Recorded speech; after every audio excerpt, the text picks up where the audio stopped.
Girl, y'all here. It's still cold. This is the same day. I'm still recording. This is another day. I mean, this is another day for y'all, but I'm still here recording. And it's still cold. The heat's still on. So here we are. The heat ain't been on in some days. So you know it's still cold. You know when you turn your heat off for the first time, it smells burnt. It's like, yeah, that's where we at right now. So yeah, you see, I got the blanket on. Still got the blanket on because it's cold. Just on this side though, you know. Let's go in. Did you know that this girl, Eleonor Zugun, was at the centre of one of the most well-documented and compelling poltergeist cases ever recorded? Eleonor was born in a rural village in an area called Talpa in Romania in 1913, and she lived a relatively normal peasant life until she was around 11 or 12. In February 1925, Eleanor found a coin on the road and she picked up the coin and pocketed it. And her cousins were like, "Don't pick up the coin. That is the devil's coin. It will only bring you bad luck. It's a terrible idea. Don't do it." Now, Eleanor was a girl after my own heart, and she pocketed the devil's coin and went and bought sweets with it. Because obviously she's a peasant girl. This is disposable income. She has the chance to gorge herself on sweets that she ordinarily wouldn't get. Of course she's going to spend the money. So when they got home to their grandmother's house, the cousins told the grandmother that Eleanor had found this coin. She had bought loads of sweets and, crucially, she would not share any of them with the cousins. Now, Eleanor's grandmother went berserk. She said that because Eleanor had used a devil's coin to buy these sweets, that the devil was now living inside her and would be inside her forever because of her greed. And this seems to be where all the trouble begins. The next day, the family are sitting around the dinner table when the house is absolutely pelted with stones. The attack increases in intensity, and at one point, half a brick smashes through the window. There was nobody outside that could have perpetrated these attacks, and the family realised that the rocks, pebbles, etc. seemed to be targeting Eleanor. Over the next few days, objects would move of their own accord around Eleanor, and also objects would be thrown at her from across the room, and this was witnessed by her family and by villagers. By this point, the family are terrified and they call in the local priest, and the local priest observes a lot of this activity. He observes that the pebbles that are inside the house that seem to be thrown around are damp, and he believes that they come from a local stream. So he draws a mark on one of the pebbles, puts it back into the stream, and lo and behold, a couple of minutes later, it finds its way through the window back into the house. And the attacks only continued. Objects started levitating, rocks and other items continue to be thrown around, and at this point, Eleanor starts to be physically attacked. So this is an actual picture of Eleanor and scratches, marks that appeared on her face. Furniture moved on its own, windows would shatter in her presence, objects would disappear and reappear in unlikely places, and this was witnessed by multiple people, including the local schoolmaster. Eleanor was eventually sent to a convent where she was subjected to numerous exorcisms. They couldn't do anything for her, so they sent her to an asylum. And at this point, I just want to highlight that the family are doing everything they can, right? As far as they understand. They send her to the priest, they send her to a convent, and they in turn send her to an asylum because nobody knows what to do with her. But imagine being a 12-year-old girl being sent to an asylum in 1920s Romania. It doesn't even bear thinking about. Eventually, this German engineer took interest in the case and got her out of the asylum in order to study her. He died not long afterwards, and Eleanor ended up in the care of this woman who was a countess in Vienna. It does seem like the countess had a genuine interest in Eleanor. She looked after her really well, and they seemed to have a really good bond. The countess was really interested in the paranormal, but she was also really interested in trying to debunk these cases. And she really believed that the things that were happening to and around Eleanor were real. And over a 5-month period, she meticulously documented 3,060 incidents of poltergeist activity. And 884 of those incidents were witnessed by other people too. Harry Price also got involved in this case. Now, if you're big into the world of the paranormal, you will have heard the name Harry Price before. He was a paranormal investigator and he got involved in Eleanor's case, and he too completely believed that it was real. Price brought Eleanor to London in order to study her under lab conditions. And really strange and often horrible things were happening to her. So she would get these bite marks that would appear on her body in places that she couldn't physically reach. Objects would disappear and reappear in strange places, including in like people's pockets and locked drawers, things that just didn't seem to be possible. And here's where this story, I think, becomes the most interesting. So everything stopped when Eleonor got her first period. No more paranormal activity. Before she went back to Romania, the Countess made sure that she trained as a hairdresser and a manicurist in Vienna. And they actually kept in contact throughout their lives. And Eleanor was married and then she was widowed. And in her later years, the paranormal activity started again. And the Countess believed that it was when Eleanor started menopause. There's actually video footage on YouTube of Eleanor and like the scratches appearing on her face.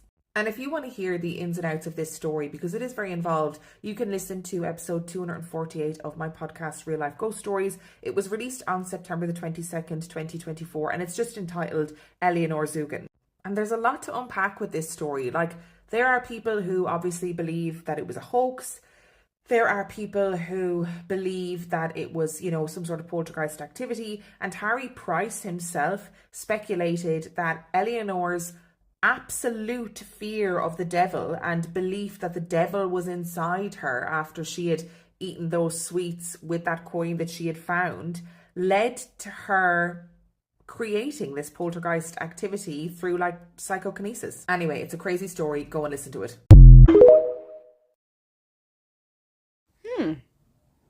That's a different thought about it. I know that was the first time I think in history that somebody was excited to get their period, honey. I bet that was the first time. I feel like maybe because, you know, it was her innocence. Her innocence was pretty much, well, I don't know. Like, I feel like you're innocent before your period. And then it's like, you know, there's a possibility to make life or whatever. I guess, I don't know. Maybe that's how it was looked upon.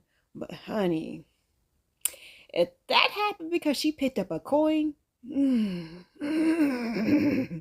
literally just picked up a coin the other day, but it was on heads. It was on heads. Girl, honey, girl. I hate that happened to her because she literally got kind of ripped away from her family, but at least she was adopted by like a millionaire, billionaire. What's countess? What they net worth is? I know they got some money to be a countess. So yeah, honey, that's crazy. If you want to know more, like she said, go listen to her podcast. Listen to it. Let me know what's going on, because that is a wild event. Just because a coin, honey. Poor baby was going through it first few years of her life, and then afterwards, when the menopause happened, the periods ago, it's something to that, if it's real. This story is coming from Hermosillo, Sonora, Mexico. So this lady says that one day one of her friends showed up to her house just for like a random visit. She says that this friend was like one of her only friends who was super into like tarot card reading or like seeing mediums and stuff like that. So she says that they had breakfast and everything went normal like any typical friends, and then her friend went home. So she says that very same night she's at her kitchen table and she's working on some crafts, and out of nowhere she feels like if someone blew air at her like this.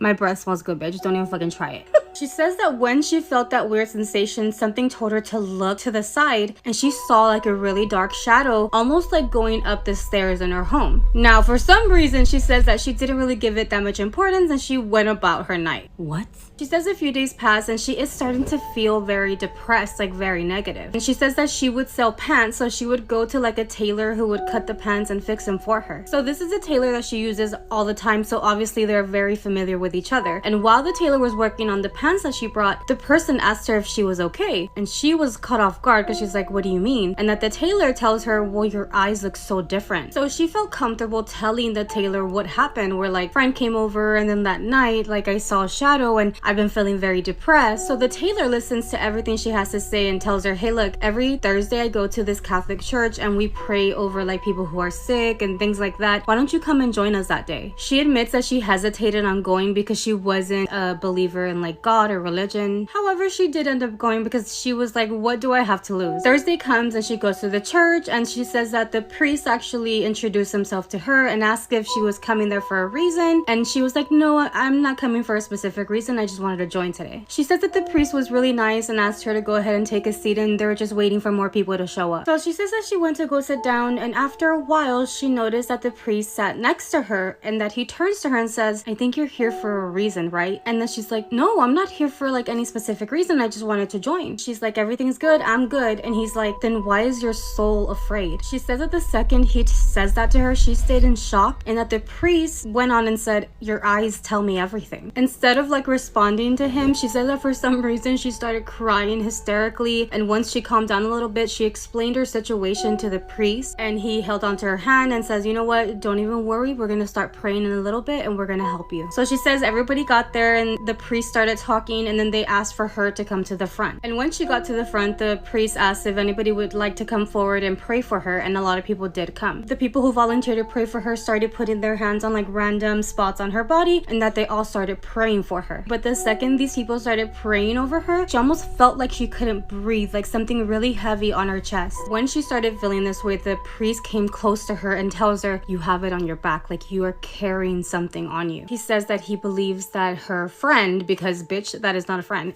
left something at her house that day that she went to go visit. The next thing the priest did was like get some sort of like wax and put some ash on it, and he put it on her chest. She says the second that he put that stuff on her chest, she almost felt like somebody punched her so hard. The hit felt so hard that it almost like took the air out of her. And the priest noticed this like reaction from her body, so he's like, are you okay? And she's like, no, that really hurt me. And he was like, okay, good, I'm gonna do it again. He told her that he was gonna continue to do it because whatever is attached to her was refusing to leave, and that is why she was feeling like those blows to her chest when he was simply just like putting the stuff on her. The more he did it, the less she felt that like punch, and it took him about 3 to 4 tries for her to finally not feel that like hurt in her chest. So when they were finished, he gave her a bottle of holy water and tells her she needs to cleanse her house 3 times a week. And he tells her, you need to cleanse your home from the top to bottom, like every corner, every bedroom. She listened to him, and she's happy that she went to church, because before this she was not a believer. She continued to go to church after this, and she says that nothing had happened after that again. Y'all need to be careful who you bring home, because a friend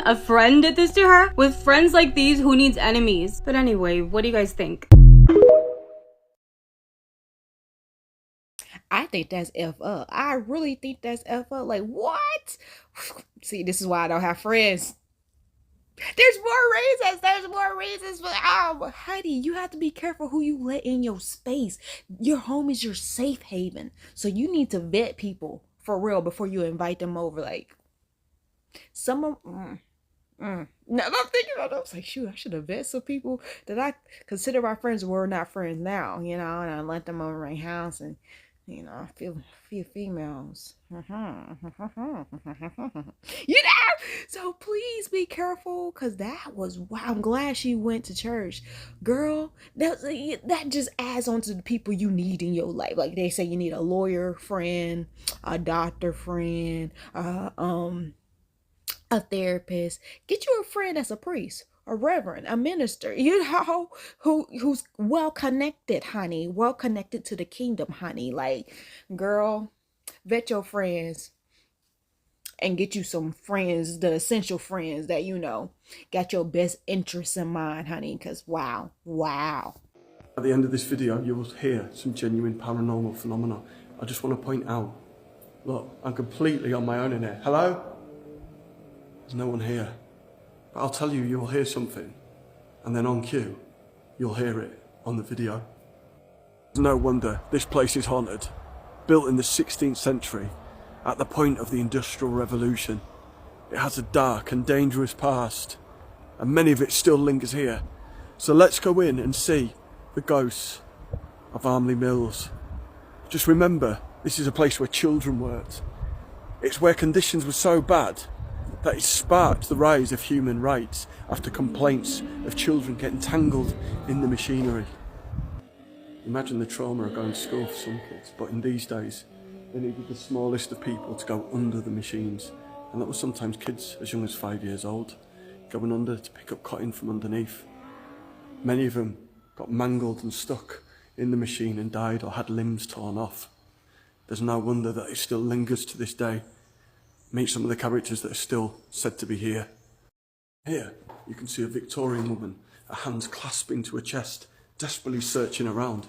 It's said that a child got lost in the machinery, and she's still walking about looking for them to this day. Frequently also seen is a man in a suit, a cape and a top hat. And people think it's him that whisper in their ears when a man's voice can be heard. You turn around and there's no one there. No one can quite make out what he's trying to say. Maybe he hasn't got the energy enough to give them the message. Maybe he's telling them of loved ones that he's lost himself here in the mill. Oh, those are the apparitions. The most common activity is poltergeist activity. Doors like these behind me being flung open and slammed shut. People are walking along and being pushed by unseen hands as if hurried along to get out or move out the way.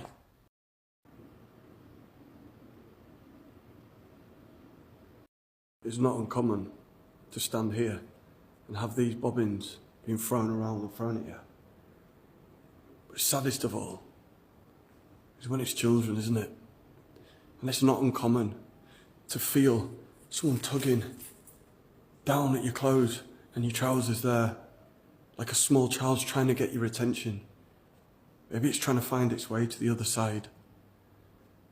But saddest of all for me is the sounds through the corridors of children crying.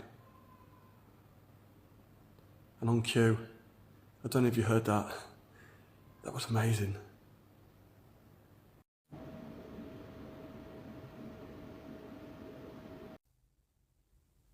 Honey, you think I'll be in that building alone by myself? No, we over here just giving a history lesson. They listen like, yeah, truth. Like, honey, did you hear that kid's voice? I heard stuff before then, before he said the kid's voice. I heard a lot. What did you hear? Comment below, because that's wild. That's sad and it's wild and I couldn't be in there. I couldn't be in there. Like, you said stuff is happening. He like doors flying open. I would have been like, yeah, it's time for me to go. People pushing you, touching you, crossing the line.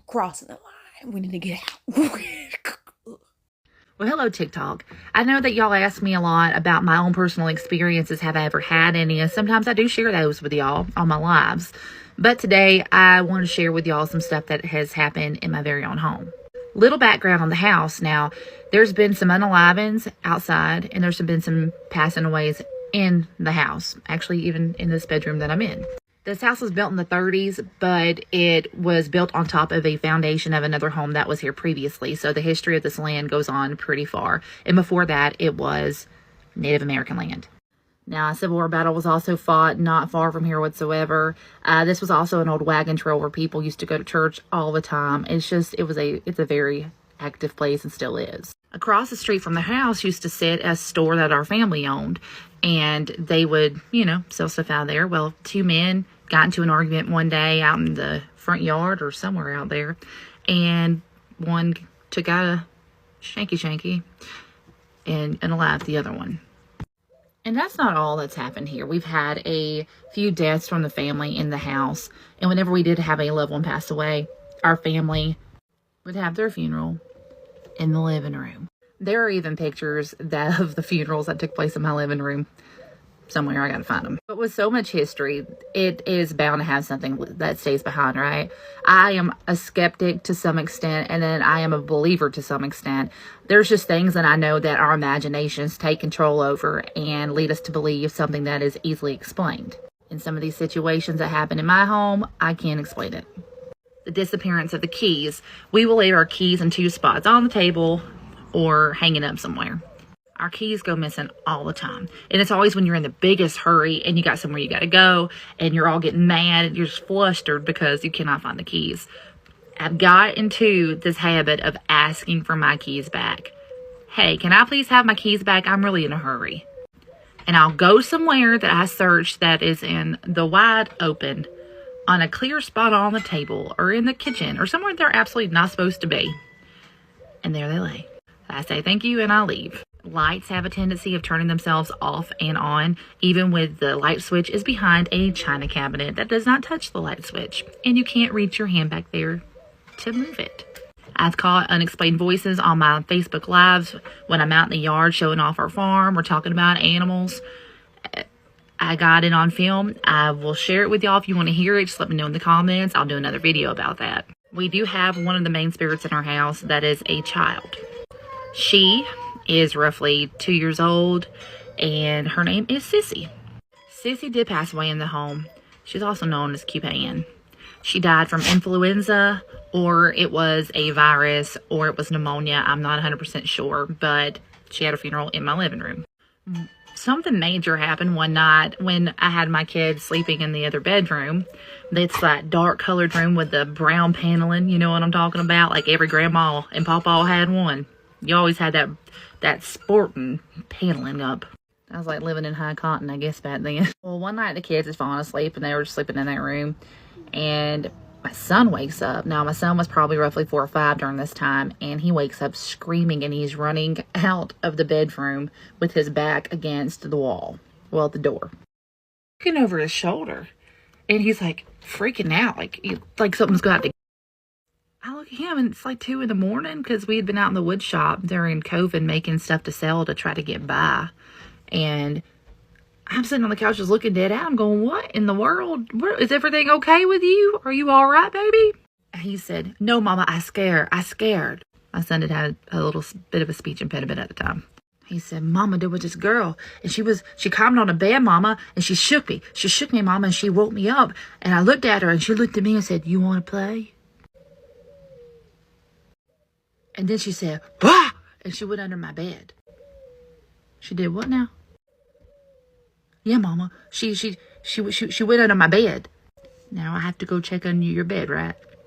Okay. Let me grab the Bible. I'll be right back. So I went in there and checked, and there was nothing. And he was just so scared I had to hold him for a while. And then he got better, and he went to bed. Well, the next day I got curious. Because I know the first night that I ever spent in this house, I saw little feet in half a dress that was lace and gray, and I could see through it like a freaking cloud run through my living room and into the same bedroom. And me being me, I got up and tried to run away from it, but I ran in place. So I got all these pictures together of these girls around the same age. And I said, are any of these familiar? Could that be the one from last night? We went through them one by one. No, not her. No. We got to the one that I took off of the grave of Sissy.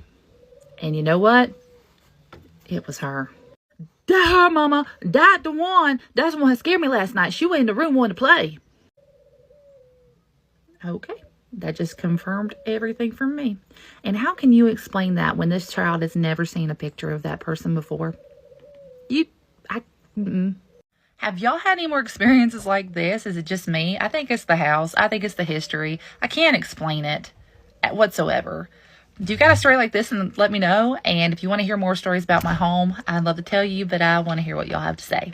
Like this video if you enjoyed my personal stories, and don't forget to follow me for more paranormal stories. Bruh, that poor baby. Like, what scared the mess? What has scared everybody? See, this is what I said about, I don't know if I can be a parent, because you coming to me scared, and I gotta act like I'm not scared. I gotta do stuff, do tasks that I'm scared to do. Just like, I gotta go look. Yes, you do. You the mama. Because I'm not ready yet. I don't know. My coworker the other day was just like, yeah, you should have kids. You need to have kids now. I'm just like, no. So yeah, friend, that was a lie. I would say get the house cleansed, but if that's your family members, like, how do you know what I'm saying? That's your ancestors, your family members. You just gonna tell them to leave up out? Like, it's my house now? You're like, I don't know what to do about that. And the fact that you saw this baby your first night there, she made her presence known the first night.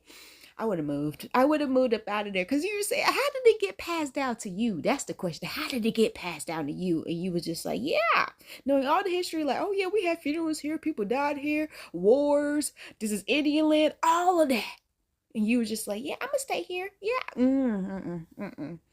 I don't know. Yes, I do know about that. I wouldn't do that. I wouldn't. Like, no. Because the baby alone would have, girl, bye. But before bye, subscribe.